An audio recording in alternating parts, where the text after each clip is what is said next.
Hi friends, I'm Lavanya. Welcome to our channel Banvika Telugu vlogs. ఈరోజు వీడియోలో కోడిగుడ్డు అలాగే ములక్కాయ పులుసు ఎలా తయారు చేసుకోవాలో చూద్దాము. ఇది అందరికీ తెలిసిన రెసిపీ అయినా సరే చూపిస్తున్నానంటే నా వేలో నేను ఎలా చేస్తాను అనేది.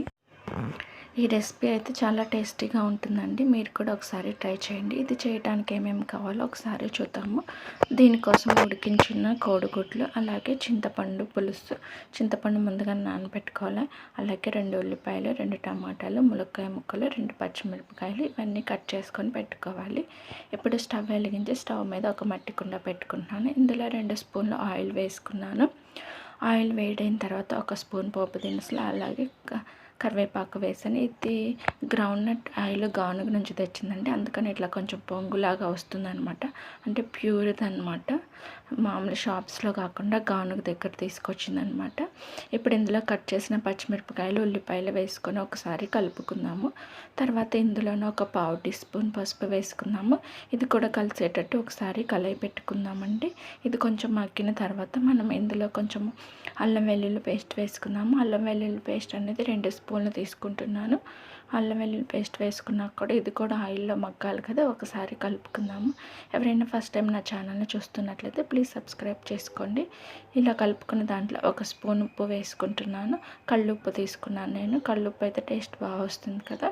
ఈ ఉప్పు వేసుకున్నాక కూడా ఒకసారి కలయి పెట్టుకుందాము. తర్వాత మనం ముందుగా కట్ చేసి పెట్టుకున్న టమాటో ముక్కలు, అలాగే ములక్కాయ ముక్కలు ఉన్నాయి కదా, ఇవన్నీ వేసేసుకొని బాగా కలయి పెట్టుకుందాము. ఈ రెసిపీ అనేది చాలా ఈజీ అండి. మీలో చాలామంది చేసే ఉండొచ్చు, కాకపోతే ఎలా చేశారు ఏంటి అనేది నాకు కామెంట్ రూపంలో చెప్పండి. చూడండి, ఇవన్నీ కొంచెం మగ్గాలి కదా, మూత పెట్టుకొని కొంచెంసేపు మగ్గనిచ్చుకుందాము. చూడండి, ఇవన్నీ అయితే బాగా మగ్గిపోయాయి. ఇప్పుడు మనం ఇందులో 1 స్పూన్ కారం, 1 స్పూన్ గరం మసాలా పౌడర్ వేస్తున్నాము.